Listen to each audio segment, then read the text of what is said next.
Good morning. Today is October 7th, 2017. And this is the John Chappell Natural Science Philosophy Science Chat. I'm your host, Franklin Hu. This morning we did have some problems with getting the video recorded, but I do have the presentation from Charles Littman that he provided, and I'm just going to start that and let that be our recording for today's meeting.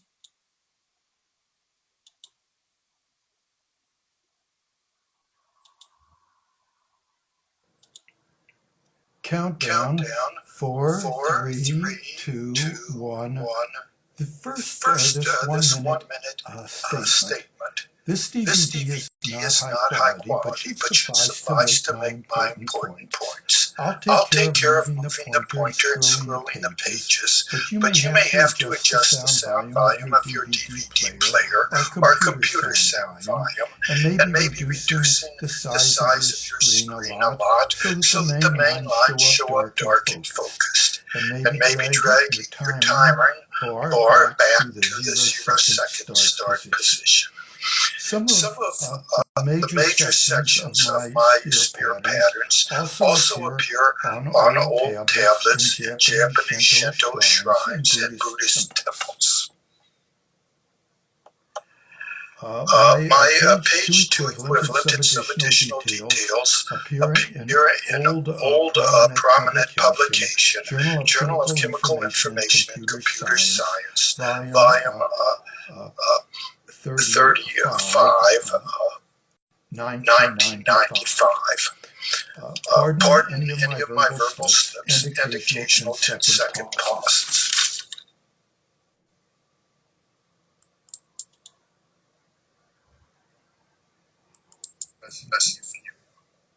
On this first page, please note the symmetrical, very simple spirit patterns near the top of the page and near the middle of the page.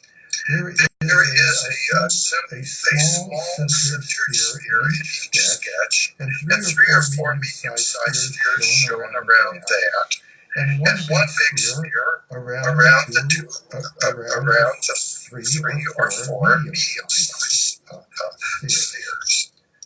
Let's first talk about the sketch at the top of the page, and note that the sphere volume of each of the 3 medium-sized spheres compared to the volume of the much smaller single-centered sphere, and each of those 3 medium-sized spheres has a volume of 270.1 times that small centered sphere, a 270.1 to 1 volume ratio. Thus abstract geometric patterns lead to abstract volume ratios, and there exists in the real world large mass particles like the proton and fairly large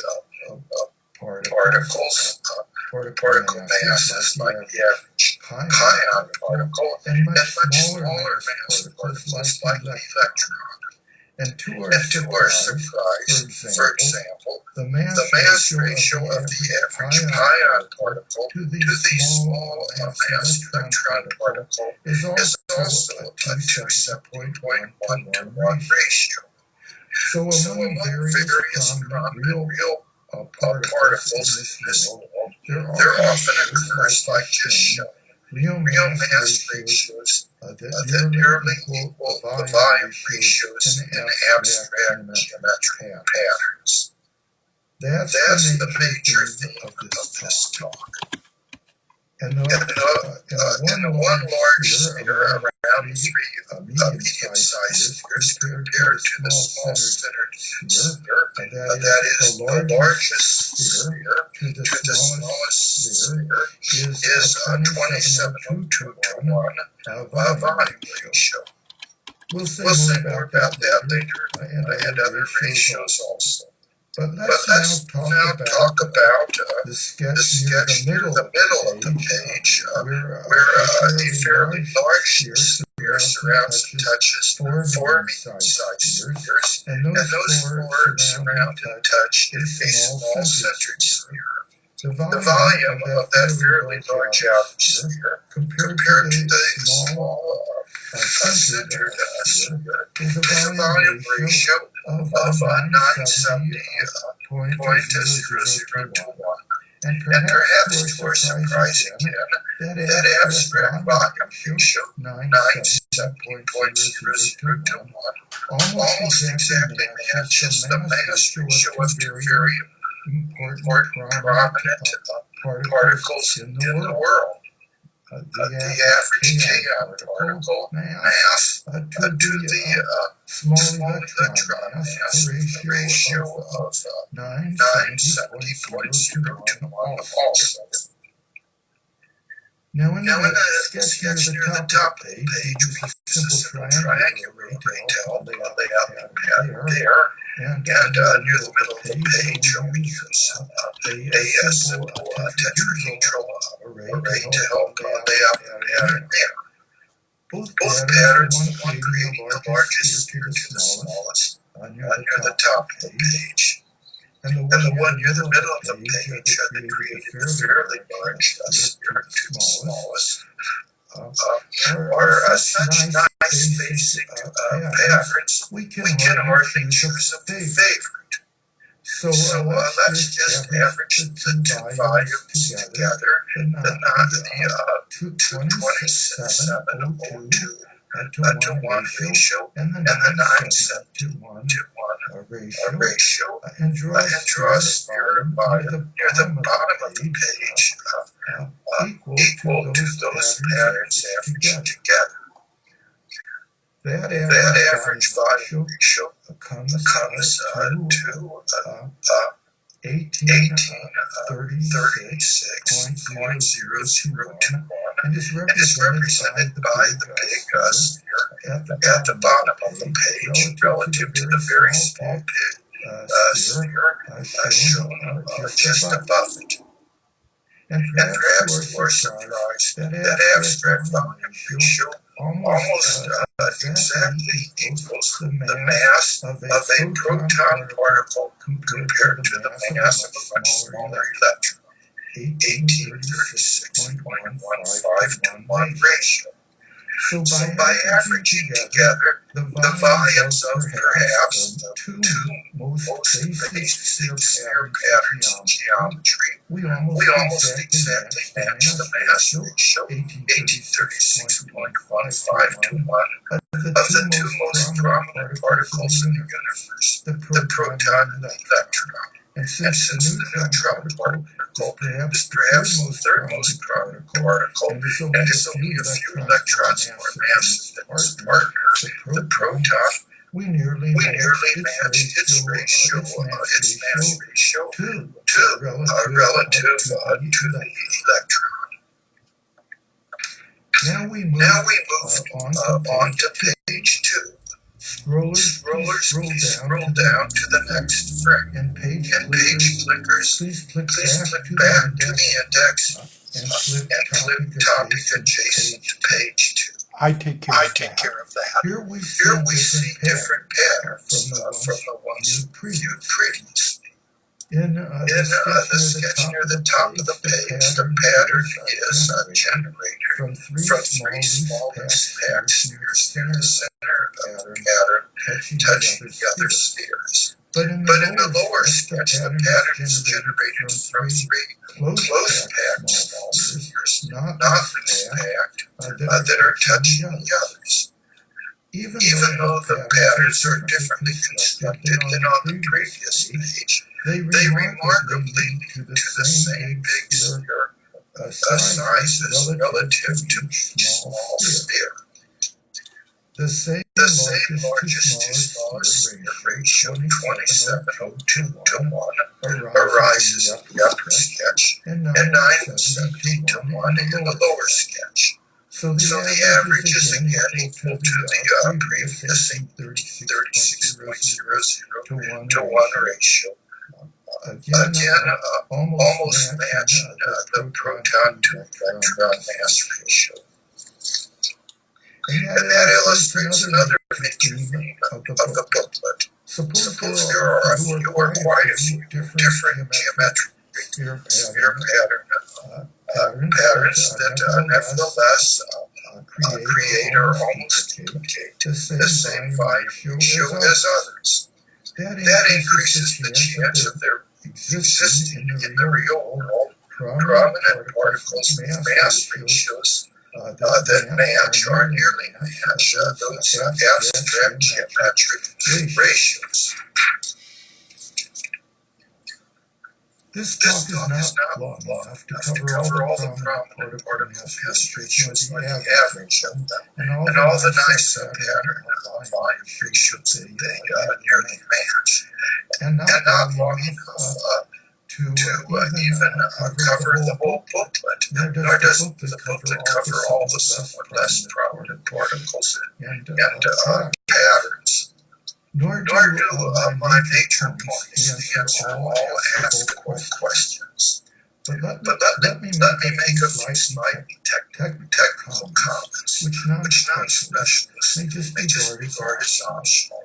There are no standard particles that is compact mass particles in the mass range of greater than 1 electron mass, but smaller than 200 electron masses. The reason is likely this. Even if such compact small particles could start to spin at the velocity of light, they still could not develop much angular momentum. They probably couldn't develop even as much as something called a Planck's spark constant amount of angular momentum. That likely relates to Heisenberg's uncertainty principle. In this case, not only would certain aspects of the weak little particle be hard to measure accurately, the particle seems to find it too difficult to exist at all. But the electron, when outside a nucleus is loose, is a very spread out particle, perhaps like a donut or puffball, and not like other more compact particles. If it spins at nearly velocity of light, it easily therefore develops the sufficient angular momentum, and thus likely more support for its stability. Now please skip the next three frames and land on the sixth frame, or return to the index and click page 6 topic. That should take you to page 6 or frame 6, where we talk about the muon particle. In previous sketches, we began with one or more very small electron spheres and drew larger spheres around, and sometimes still larger spheres around those. And thus we studied spheres and particles of much greater mass than the electron. Now we sort of reverse the approach, and we start with two large proton-sized spheres, each representing 1836.15 electron masses. Now using medium-sized spheres, we draw two equal spheres inside the proton near the top of the page, and three equal medium-sized spheres inside the proton near the bottom of the page. And is shown toward the left-hand side of the page. We average the volumes of one medium size from the upper sketch with one medium size from the lower sketch. And that average gives us 206.54 electrons as shown at the left of the page. And perhaps not so surprising anymore, that nearly matches the mass of an extremely prominent particle in the real world, the muon particle, with a mass of 206.77 electrons. We now scroll down to the next frame, or to page 7. There we will talk about the major lambda hyperparticle. Near the bottom of the page, we see one large sphere that surrounds four medium-sized spheres. And those medium-sized spheres are close packed around four small electron spheres similarly packed. The volume ratio thus resulting the big sphere to each of the four small ones is 21.8.19 to 1. The sketch above it, although differently built, gives the same ratio biggest to each small sphere. And that ratio is very close to the major lambda hyperparticle mass compared to the electrons, 2183.34 to 1. That lambda hyperon is the most prominent particle among particles of greater mass than the neutron. It was among the earlier particles discovered. Regretfully, there is not enough time to give more details about it and other related things. So let's skip the next framework page and instead go to the ninth frame or page 9. The pattern at the top of the page you've seen earlier. It generated the volume of 27.221 or a mass of 27.2 electrons. And the cross-sectional sketch below it, although built differently, creates the same 27.2 electron mass. That cross-sectional sketch consists of one big sphere around it, and those eight around a medium-sized sphere, and that around eight rather small spheres, and those around one small-centered electrons. We saw earlier how a 27 O2 to 1 volume ratio, when averaged with the 9 to 1 other ratio pattern, created a 1836 electron mass estimate for the proton's mass, a close estimate indeed. But the 27 O2 electron mass does one more thing. It also is very close to an important mass, 2706 electrons. That is something called a major mass resonance with equivalent MC² resonance energy. For the specialists, when a small mass particle is thrown against a massive particle target, a greater amount of scattering occurs for a special total mass value, the so-called resonance value. That scattering is greater than if a somewhat lesser amount of total mass or a somewhat greater amount of total mass was involved. And that 2706 electron mass value is known as the lowest resonance mass or energy of the energized sigma hyperon particle. But now let's skip the next three pages and land instead on the 13th frame, or page 13. Stretched out across the lower section of that page, we see a very large cross-sectional sketch. It illustrates one large sphere around 6 medium-sized spheres, some of which are partly hidden, but those 6 spheres are close packed around 8 smaller spheres, which surround one centered small sphere. If the volume of that centered small sphere represents one electron mass, then the very large sphere represents a particle equaling 2995.03 electron masses. That is a very near a major resonance particle, equaling 2997.7 electron masses, or its equivalent amount of MC² resonance energy. Specialists may note that major resonance is known as the lowest resonance mass, or equivalent energy, of the energized chi hadron particle. We commented previously about resonance, but now let me comment about simple ideal sphere patterns.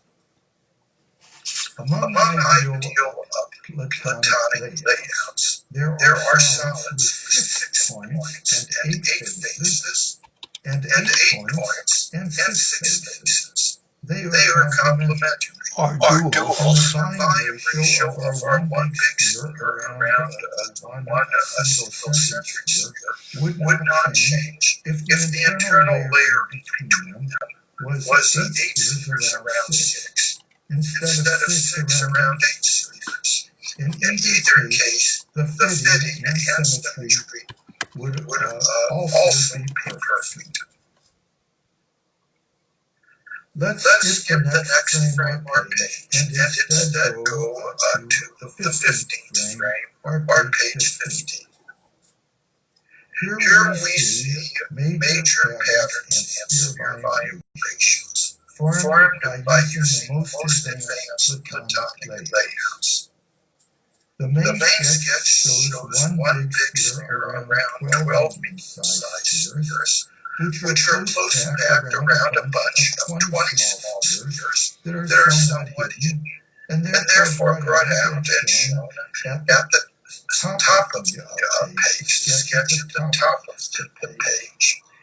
And those 20 spheres surround one dark sphere, and we'll imagine that dark core sphere as a reference proton volume instead of an electron, because it is bigger than the small spheres touching it. Comparing the main big outer sphere volume to the inner proton core sphere volume gives us a volume ratio of 133.65 to 1, which seems to also be the ratio of the Higgs particle mass compared to the proton's mass within experimental error. That same outer sphere to core sphere ratio would result, regardless of whether the sphere layer between them was 12 around 20 or 20 around 12. They are complementary, or duals. So perhaps we can say this: the final target of Euclid's 8 books, and the pattern that Plato thought God used to make the heavens, also helped us here to match the so-called God particle mass, the Higgs mass, a major target of the mainstream standard model of particle physics. That ends my presentation. Thanks.